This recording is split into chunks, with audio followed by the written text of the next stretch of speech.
విఘ్నాలు తొలగాలని వినాయకుడిని పూజిస్తారు. బంగారం కొనాలంటే పెద్ద విఘ్నం అధిక తరుగే. మీ లలిత జ్యువెలరీలో తక్కువ తరుగు. బంగారు నగలు తరుగులో 1% తగ్గింపు. వజ్రాభరణాలు క్యారెట్ కు 5,000 తగ్గింపు. 13 రోజులు వెళ్ళలేదు, నేను ఉండిపోయాను. మా ఫ్రెండ్ కేఈ కృష్ణమూర్తి గారు వీళ్ళంతా మా ఫ్రెండ్స్ కదా, ముద్దుగాడ పద్మనాభం గారు వీళ్ళందరినీ పిలిపించి అతను తమ్ముడు అలిగి వెళ్ళిపోయాడు, రాజీనామా ఇచ్చి వెళ్ళిపోయి తీసుకురామని కూర్చున్నారు. వాళ్ళు వస్తే నేను రానని చెప్పాను. అంత పెద్ద ఆయన అంత మాట ఏంటన్నాను. అప్పుడు తెలిసింది తనకి, ఆయనకి విషయం తెలిసింది. మళ్ళీ 2 రోజులు తెలిసిపోయింది. నవనేతరావు చెప్పింది కరెక్ట్ కాదని మొత్తం తెలిసిపోయింది. అది తప్పులేని తెలిసింది. కబురు పడితే వెళ్ళే 13వ రోజున మొత్తం 10 మంది 15 మంది ఎమ్మెల్యేలు వచ్చి మంత్రులు పెద్ద ఆయన పిలుస్తున్నారు, బాధపడుతున్నారు, వస్తుంటే వీళ్ళు వెళ్తే ఏడు అంత కోపం ఏంటి అన్నాడు. అంత కోపం మీరు అన్న మాట ఏంటండి, ఆస్తులు అమ్ముకొని రాజకీయం చేసాము, కాస్త అగ్గా చేసుకోండి. నేను ఏదో కరప్షన్ చేసినట్టు మాట్లాడారు, అందుకే బాధ అనిపించిందండి, అందుకే రాజకీయం. మీ నాన్నగారు తిడితే పడవా అన్నాడు. అంటే ఏమంటాం, అలా కాదండి బాధ అనిపించింది సార్. నీ రాజీనామా తీసుకో చెప్పే. ఆ సంఘటన మా ఇద్దరు ఫస్ట్ టైం ఇద్దరికి, అది కూడా ఎప్పుడు కూడా నాకు గుర్తొస్తుంటుంది. అదే సంస్కారం, అతనికి సంస్కారం మళ్ళీ తెలుసుకోవడం, మళ్ళీ పిలిపించడం, ఇవన్నీ కూడా ఆలోచిస్తుంటే అందులో రామారావు చిన్న ఆయన కదండి, మహానుభావుడు కదా. ఆయన సినిమాలు చూసి మీరు డ్యాన్స్ వేయడం అలాంటివి ఏం జరిగాయండి మీ యూత్లో ఉండేటప్పుడు? చూసేవాడిని. అదే అండి, ఆయన సినిమాలు అప్పట్లో మీరు కాదు సార్, అప్పట్లో మీ ఏజ్లోనే నాకు తెలిసి, మీ ఏజ్లోనే మీ టీనేజ్లో ఎన్టీఆర్ గారు, ఏఎన్ఆర్ గారు అంతే కదండి, వాళ్ళిద్దరే పెద్ద హీరోలు. అంటే వాళ్ళ సినిమాలు పోటాపోటీగా వచ్చేవి. ఎప్పుడైనా మీరు ఇన్స్పైర్ అవ్వడం, ఆ విధంగా ఇమిటేట్ చేయడం అలాంటివి ఏం చేశారండి? అంటే ఒకటే చెప్పంటారా? చెప్పండి సార్. యాక్చువల్గా నాగేశ్వర ఫేవరెట్ని. ఓకే. చిన్నప్పుడు. తర్వాత రామారావు గారు పౌరాణిక సినిమాలు చూసిన తర్వాత రామారావు గారు అంటే ఇష్టపడడం, తర్వాత నాకు లైఫ్ ఇచ్చింది అతను, ఇంకా భగవంతుడిలాగా చూసుకున్నాను. మీరు రాజకీయాల్లోకి వచ్చిన తర్వాత నాగేశ్వరరావు గారిని కలిసే అవకాశం కలిగే ఉంటుంది కదండి, అప్పుడు ఎప్పుడైనా చెప్పారా సార్? రోజు వారం సరిగ్గా ఉన్నాను నాగేశ్వరరావు గారి ఇంటికి అండి. అంటే రాజకీయాల్లోకి రాకముందు కూడానా? రాజకీయాలకు వచ్చిన తర్వాత అక్కడే ఉండేవారు కాబట్టి. ఏంటి సార్ వెళ్ళి ఏం చేసేవారు అంటే ఆయన పిచ్చాపట్టి కబుర్లా? అతను రోజుకి 2 పెగ్గలు బ్రాంతి తాగుతాడు, అంటే డాక్టర్ సలహా. అవునండి, అవును, ఆపరేషన్ అవును. అప్పుడు రోజు 2 పెగ్గలు తాగుతాడు. నేను కూడా వీళ్ళు కూర్చుంటే బారు ఉంటుంది, అతను 2 పెగ్గలు, నేను 2 పెగ్గలు తాగాడు. నాగేశ్వర గారు 2 పెగ్గులు, మీరు 2 పెగ్గులు. అది బ్రాంతి తప్పించి ఎక్కడికి ఇది తాగాడు. విశాఖపట్నం వచ్చేటప్పుడు కూడా నాకు అరువు పెట్టేవాడు, ఏదో ఫంక్షన్లు కానీ షూటింగ్ వచ్చాడు. ఇక్కడ హోటల్లో ఉండేవాళ్ళు. ఏ హోటల్ సార్? దసపల్లనా? దసపల్ల కాదండి, మన గ్రీన్ పార్క్. ఓకే. అక్కడే దిగువాడు. అతను బాటిల్ అతను తెచ్చుకుంటాడు. కొనైకా బ్రాండీ అవుతుంది కదా, కొనైకా అంటారండి, ఆ బ్రాండీ తాగుతాడు. ఇక్కడ మళ్ళీ దోపిడేస్తారు అని అది వెనకాల తెచ్చుకుంటేవాడు. నాగేశ్వర గారిని, రామారావు గారిని తెలుగు సినీ పరిశ్రమకి 2 కళ్ళు అనేవారు.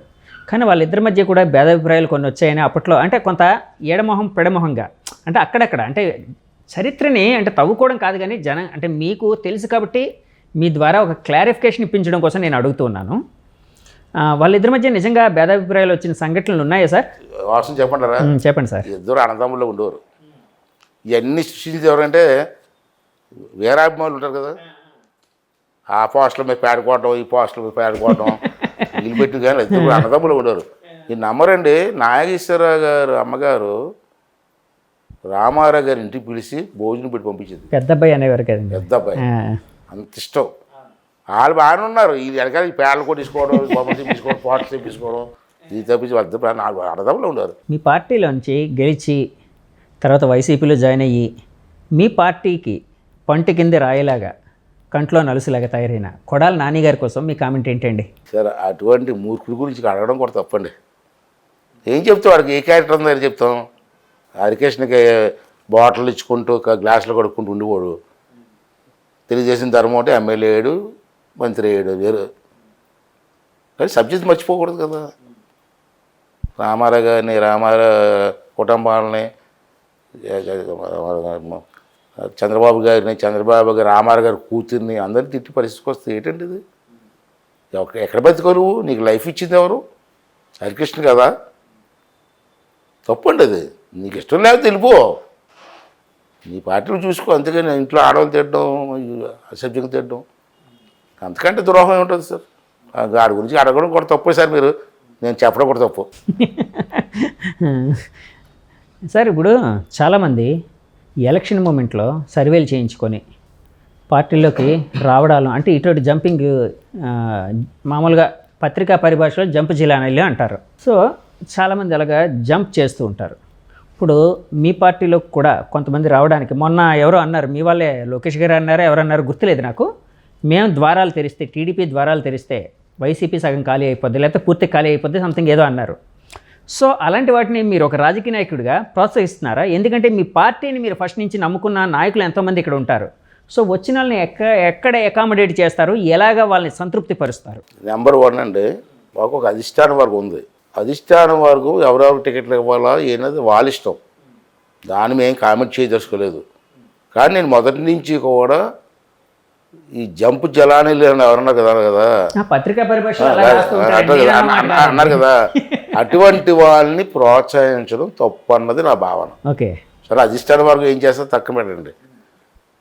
అధికారంలో ఉన్న చేపు ఒక పార్టీలో ఉండడం, ఇంకో పార్టీతో అక్కడికి పోవడం, మళ్ళీ ఇప్పుడు ఈ పార్టీలోకి వచ్చాడు. ఎందుకంటే అవసరం ఏముందండి? ఎన్టీ రామారావు గారు ఆ రోజు మొట్టమొదటిసారి 83లో ఒకసారి రికార్డు తీయండి,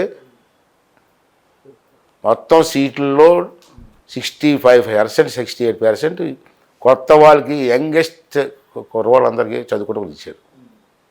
దాంట్లో నేను ఒక ఉన్నాయి. 40 సంవత్సరాలు ఈ పార్టీకి పనిచేసుకొచ్చాం మేము. నేను చంద్రబాబు నాయుడు సమస్యలు వాళ్ళు కూడా చెప్పాను, సార్ మళ్ళీ వచ్చే ఎలక్షన్లో ఒక 60% లేదా అట్లీస్ట్ 50% యూత్కి కొత్త వాళ్ళకు ప్రోత్సహించండి, మా వయసు అయిపోతుంది. కొత్త వాళ్ళని ప్రోత్సహించినప్పుడు పాత వాళ్ళని ఏం చేయాలి? అప్పుడు పాత వాళ్ళు ఏముందండి, మీరేంటి సీనియర్ రిటైర్ కాదు సార్, రిటైర్ అవుతాం అంటే వాళ్ళకి ఏమైనా ఇంకోటి ఏదైనా, ఎందుకంటే వాళ్ళ అనుభవాన్ని కూడా ఉపయోగించుకోవాలి కదా. మరి పాలిట్ బ్యూరో మెంబర్గా ఉంటాం. మళ్ళీ ఆ రోజు మాకు యూత్ యంగ్ ఏజ్లు ఇచ్చారు, 40 సంవత్సరాలు పార్టీని అంటు పెట్టుకున్నాం. మళ్ళీ మా వయసు అయిపోతుంది, నాకు అప్పుడే 66 వచ్చాయి. అంతే ఈ టైంలో వచ్చి ఈ ఎలక్షన్లో మళ్ళీ అట్లీస్ట్ 50%కి మీరు ఇస్తే టోటల్ సీట్లలో వాళ్ళందరూ ఫ్రెష్గా వస్తారు క్యాండిడేట్లు, మచ్చ ఉండదు. అయ్యని పోతే తప్పు చేశారు అని నన్ను వేరితే 40 సంవత్సరాల్లో కొత్త కుర్రాళ్ళకి ఏం మచ్చ ఉంటుందండి? ఆ 40-50 మంది గెలిస్తే మళ్ళీ మన పార్టీని ఒక 40 సంవత్సరాల ముందు తీసుకెళ్తారంటే చెప్పలేదు, అడగండి ఎవరు అడగండి, పబ్లిక్కి చెప్పాను నేను. జంప్ చేసి వాళ్ళు ప్రోత్సహించకూడదండి. ఎక్కడ అధికారం ఉంటాడు, రావడం పోవడం ఇదేంటండి రాజకీయాలు? దానికైతే నేను వ్యతిరేకం సార్. సరే, మాకు అధిష్టానం ఉంది కాబట్టి అధిష్టానం ఏం నిర్ణయం చేసుకున్నా మాట్లాడడం అది వేరు. కానీ నా పర్సనల్ ఒపీనియన్ అడిగారు కాబట్టి నా పర్సనల్ కూడా పర్సనల్ ఒపీనియన్. సార్ ఇప్పుడు మీ మిత్రులు గంట గారితో రిలేషన్ ఎలా ఉంది సార్? ఆడు నాకు మిత్రుడే కాదు, కలిసి పనిచేసాం పార్టీలో, ఎంతకని మిత్రుడే నాకు. అంటే పార్టీలో పనిచేసి ఆడుకున్నావా, గోళీలు ఆడుకున్నావా సార్? సహచరులు, కొన్ని సహచరులు అందాం, అంటే ఒకే పార్టీలో ఉన్నారు కాబట్టి. అప్పట్లో మీరు కొన్ని కామెంట్స్ చేయడం, అంటే ఆయన పార్టీలు మారుతారని ఇలా అని రకరకాలుగా అవన్నీ మీడియాలో వచ్చాయి. మీరు కూడా దానికి స్టాండ్ అయి ఉన్నారు, వాటి కట్టుబడి ఉన్నారు ఎప్పుడూనూ. సో ఇప్పుడు ఎలా ఉంది మీకు ఆయనకి ఉండే రిలేషన్? నేను కామెంట్ అంటే ఉన్నదే కామెంట్ చేశాను సార్, పార్టీలు మారేడు కాబట్టి కామెంట్ చేశాను. నీకు మంత్రి ఇచ్చారు, గౌరవం ఇచ్చారు, పార్టీలు మార్చాల్సిన అవసరం ఉంది. మొన్న కూడా తెలుగుదేశం పార్టీ మీద గెలిచావు అంటే ఇప్పుడు ఈ టైంలో ఎలక్షన్ టైంలో నేను మాట్లాడితే కాంట్రవర్సీ తీసుకొస్తారు. చంద్రబాబు నాయుడు గారు పేరు చెప్పుకుని గెలిచావు, తెలుగుదేశం పార్టీ గెలిచావు. చంద్రబాబు నాయుడు గారు 4 సార్లు విశాఖపట్నం వస్తే కలడానికి కూడా రాలేదు నువ్వు, అది మీ అందరికీ తెలిసిందే. మళ్ళీ వేళ అదే తెలుగుదేశం పార్టీలో అక్కడ సీట్ కావాలా ఇక్కడ సీట్ కావాలని అడుగుతున్నామంటే ఇక జనం ఆలోచించాలా, మా పార్టీలో పెద్దలు ఆలోచించాలా. సార్ ఇప్పుడు మీరు ఎక్కడి నుంచి పోటీ చేయబోతున్నారు? ఎక్కడ మీరు అంటే నేను విన్నది ఏంటంటే మీరు మీ అబ్బాయికి అవకాశం ఇమ్మని, అంటే మీరు రిటైర్ అవుతారని, అంటే కొంత విశ్రాంతి తీసుకుంటారు అని అంటున్నారని కొన్ని వాదనలు అయితే వినిపిస్తున్నాయి, కొన్ని ఫెయిలర్స్ అయితే వినిపిస్తున్నాయి, బయట కొన్ని మాటలు వినిపిస్తున్నాయి. దాని మీద మీ కామెంట్ ఏంటి? ఒకవేళ పోటీ మనసులో మాట చెప్పండి సార్. ఫైనల్గా చెప్పండి. నా మనసులో మాట ఏంటంటే, మా అబ్బాయికి ఎంపీ చేయాలని కోరుకుంది, అరువుడు కూడా ఏదో అయిన పోతుడు కొడుకుగా ఎంపీ ఇవ్వమని అడగట్లే, ఆడికి అర్హత ఉంది కాబట్టి అడుగుతున్నా. యాక్చువల్గా లోకేష్ గారి గ్యాంగ్లో కొంతమంది ఉన్నారు, అందులో మీ అబ్బాయి కూడా ప్రముఖంగా ఉన్నాడు కదా. పార్టీ పనిచేస్తాడు. అంటే గ్యాంగ్ అంటే అదే అండి, గ్యాంగ్ మీన్స్ అంటే కొంత సమర్థవంతమైన నాయకత్వం అన్న ఉద్దేశం, యువ నాయకత్వం. అంటే చంద్రబాబు గారిని ఒకటి అడిగాను, వారికి ఎంపీ ఇవ్వండి సార్, లాస్ట్ టైం ఇస్తాననుకున్నారు, ఇది కారణాలతో ఇవ్వలేకపోయారు మీరు, ఈసారి ఇవ్వండి, నాకు కూడా ఏజ్ అవుతుంది, నేను ఉంటాను కానీ ఆయన ఎంపీ చేస్తే అది బాగా గట్టిగా మాట్లాడే అర్హత ఉంది, మాట్లాడగలడు. మన నాయుడు గారి అబ్బాయి ఉన్నాడు కదా, రామ్మోహన్ నాయుడు తోడుగా ఉంటాడు, ఇలాగ చెప్పాను, చూద్దాం అన్నారు. మళ్ళీ నిన్నేమో ఒక స్లోగన్ వచ్చింది, ఒకే కుటుంబంలో ఇద్దరికి ఎవరని, ఇద్దరికి ఇవ్వడానికి మీకు ఇష్టం లేదు, నేను మానేస్తాను అడిగి ఇవ్వండి అన్నాను. ఓకే, అదే నువ్వే లేకుండా అలాగ అన్నాడు. మరి మీ పాలసీకి వ్యతిరేకం వస్తుంది కదా, అంచేత ఎవరో తగ్గాలి కదా, తగ్గపోతే నాకు అవసరం లేదు, ఇద్దరికి ఇస్తే ఇవ్వండి, ఇద్దరు పొడి చేస్తాం. ఒకవేళ మీకు ఇబ్బంది, మీ పాలసీ వల్ల ఇబ్బంది అయితే ఆడికి ఇవ్వండి, నేను మానేస్తాను. ఎక్కడండి? అనకాపల్లి అండి అడుగుతున్నారు? అనకాపల్లి ఇంకెక్కడ? అనకాపల్లి ఎంపీగా అడుగుతున్నారు అబ్బాయి, మీ అబ్బాయి. ఇప్పుడు నువ్వు ఎంత చెప్పి సోకాలు లేరు, ఎక్కడ ఇచ్చినా పర్లేదు అన్నాను, నాకు ఎక్కడ అవకాశం ఉంటే అక్కడ వద్దు కదా. చంద్రబాబు గారు ఏమన్నారు సార్? చూద్దామన్నారు. చూద్దామన్నారా? అంటే ఇంకా సమయం ఉంది కాబట్టి. అంటే ఇక్కడ కూర్చోలేదు, పాలిట్ బ్యూరో ఎలక్షన్ కమిటీ కూర్చోలేదు.